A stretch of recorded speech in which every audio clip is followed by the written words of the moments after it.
where I felt my home was. I have to admit I did not give you my truest reply. You see, nobody ever asked me where is your home? I guess it's quite ironic for someone who's lived in and traveled to so many places.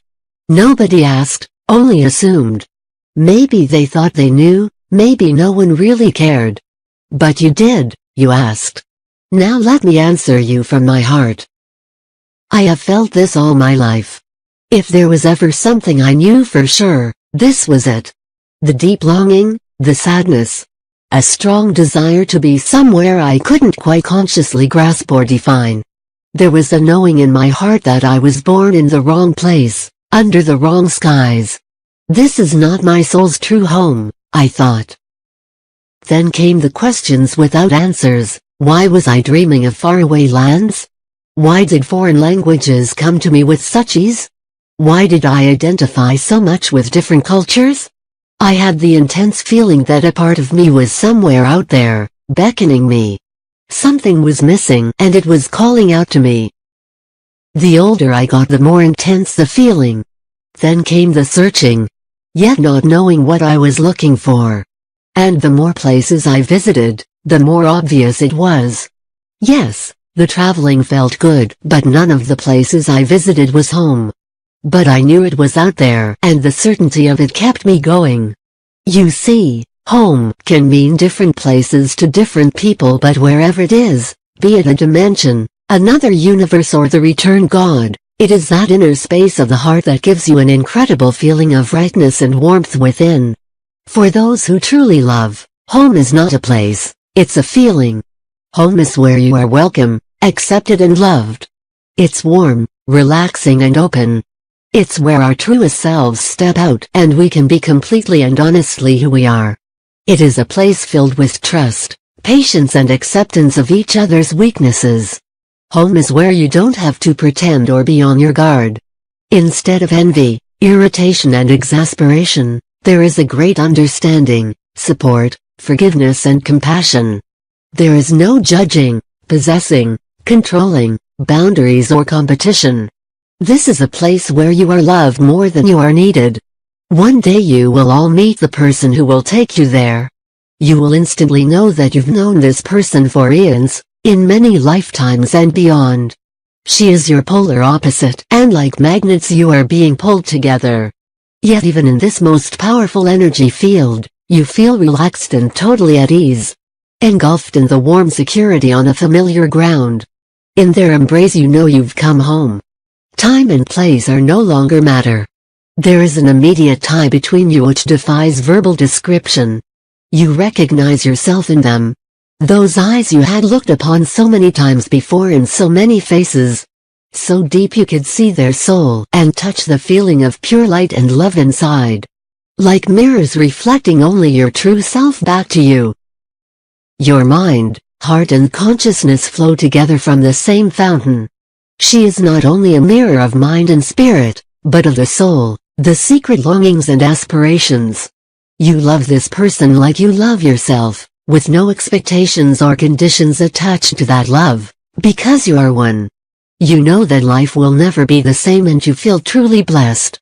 8BF7X0CB1E 9618B 8979 F 8374231 B 3rd. She is someone who reads you like an open book, who understands you in ways no one else can. She doesn't have that raised eyebrow look that the rest of the world does.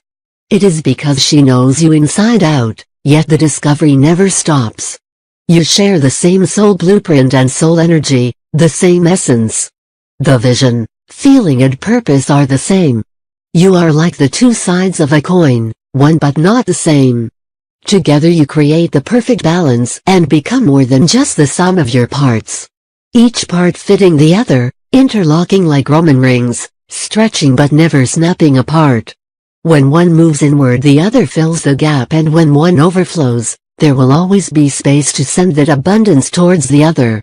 The power of her love is not in what she tells you to do, but in what you are inspired to be. The measure of her love is not in how much you are able to love her, but in the way you are able to love others as a result of it. She understands that you may need to journey deep within to recognize the other within yourself, and that there may be some false turns and mistaken identities in the process. Therefore, her love comes with the freedom to explore life with whomever you wish, because she knows in the end it will help you find your way back home, to her. This love will not come without its challenges. Being with this person is like cradling your sacred self, but also facing every shadow, every part of yourself, leaving you with nowhere to hide. It has the potential to inspire great inner healing, but only through dealing with a part of yourself that you have chosen not to look at for quite some time, the mirror of you in the other that reflects all that is within you. As your mirror, she will make you experience yourself directly, not through your past experiences, beliefs or ego, but through your heart and soul. She'll make you dig deeper, reach higher, shed light on parts of you that are painful for you to see. She will have no choice but to make you expand and confront yourself. You must be made empty so that light can come in and fill you. Some days you will be so lost that you wish she never existed, and there are days you believe she never really did, except in your imagination.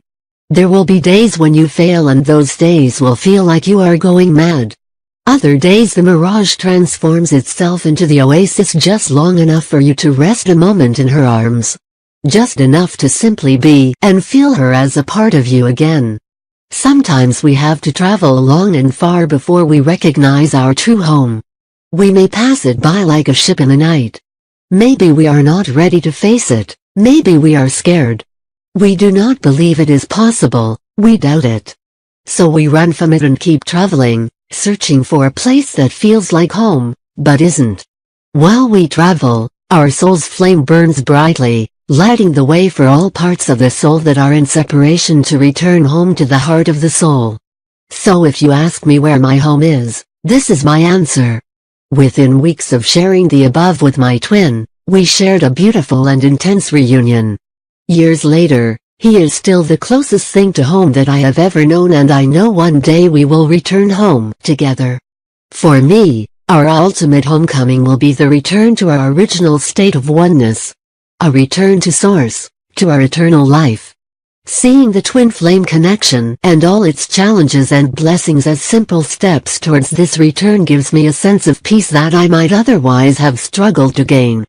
Please be reassured that even if your twin flame is not physically part of your life, there is comfort to be found in their energetic and spiritual presence.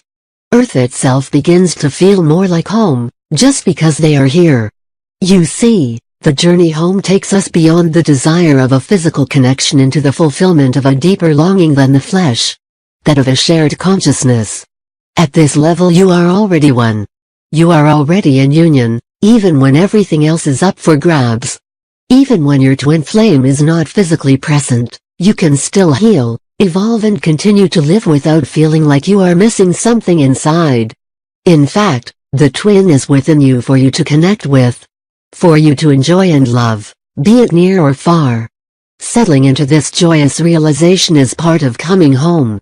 We hope this channel has helped you discover where to start on your actual path. It's a good karma to put a like, subscribe and share. Leave your suggestion in the field below. With all the love to you.